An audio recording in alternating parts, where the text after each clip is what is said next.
Good evening, everyone. Welcome to the channel. Before I begin, here are my disclaimers. Today I am going to give you an update about Easy Smart Group Holdings Limited interim report. Easy Smart Group Holdings Limited provides a range of businesses and services that cater to the needs of various industries in Hong Kong. At its core, the company operates as a subcontractor for passive fire protection works, which involves designing, selecting, procuring, and installing materials and components to prevent or reduce the spread of fire, heat, or smoke. The company's services include the installation of fire-rated boards, fire-resistant paints, and fire-resistant mortars and plasters in buildings.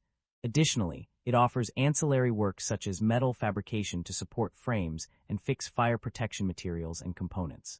This comprehensive approach ensures that clients receive a complete solution for their passive fire protection needs.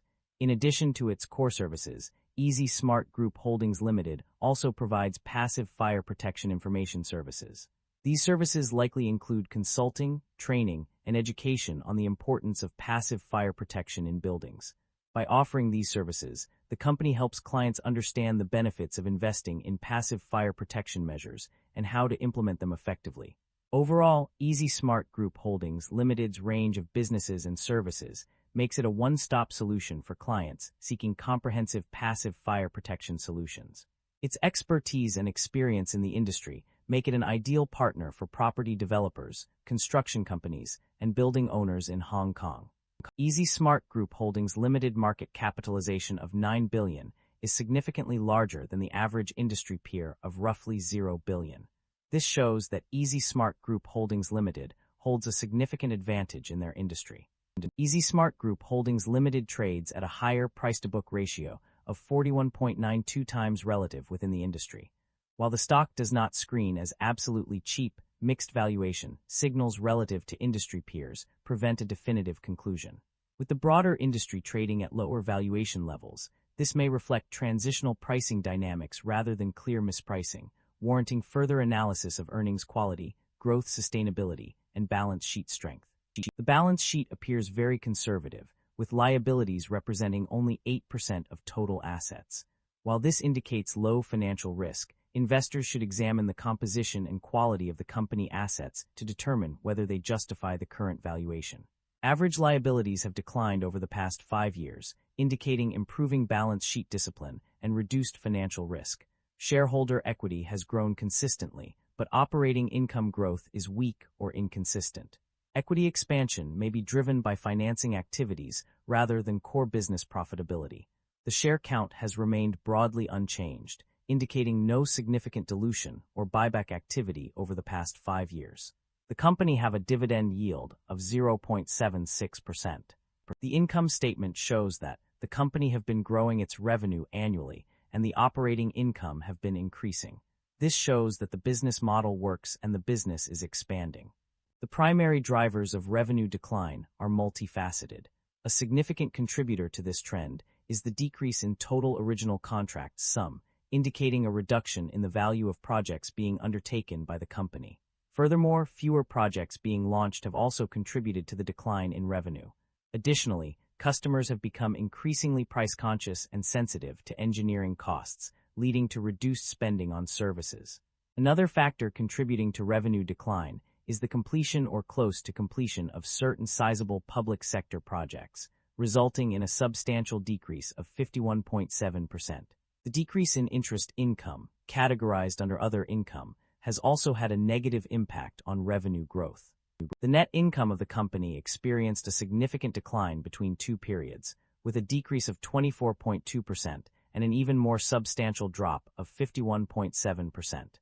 This indicates that the company's profitability has been severely impacted. A closer look at the profit margins reveals a similar trend. The profit margin dropped substantially, decreasing from approximately 7.7% to 4.9%. This decline suggests that the company is struggling to maintain its pricing power and is facing increased competition or rising costs.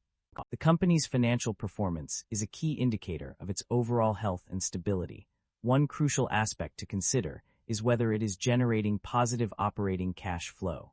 According to the provided data, the answer is yes. On page 14, we see that the company has generated $123,421 in cash from operations for one period and $141,219 for another. This indicates a consistent trend of producing more cash than it consumes through its core business activities. In other words, the company's operating cash flow is positive, which is a strong sign of financial stability. This positive operating cash flow suggests that the company has sufficient liquidity to meet its short-term obligations and invest in growth opportunities. It also implies that the company's management is effectively managing its resources and making sound decisions to drive business performance. Overall, this is a positive indicator for investors and stakeholders alike. The company's debt level has remained relatively stable, with a low gearing ratio of 0.3%. However, there is a notable change in interest expenses. According to the financial reports, interest expenses have decreased significantly for all related parties, including key individuals such as Mr. Ng Wing Woon Dave and Ms. Lim Ming Ngar. This reduction in interest expenses suggests that the company has made efforts to manage its debt obligations effectively. The company's financial activities have been documented in the provided summary. One notable aspect is that the company has paid dividends to its shareholders. This is evident from two separate entries on pages 16 and 24 of the document, which show a total dividend payout of HK $70,176 and HK $70,176,000 respectively. In contrast, there is no information available regarding share buybacks by the company. The absence of any mention or data related to this activity suggests that it has not been undertaken by the company during the relevant period. That concludes the financial summary for Easy Smart Group Holdings Limited. Feel free to comment below, and I will be happy to answer them when possible.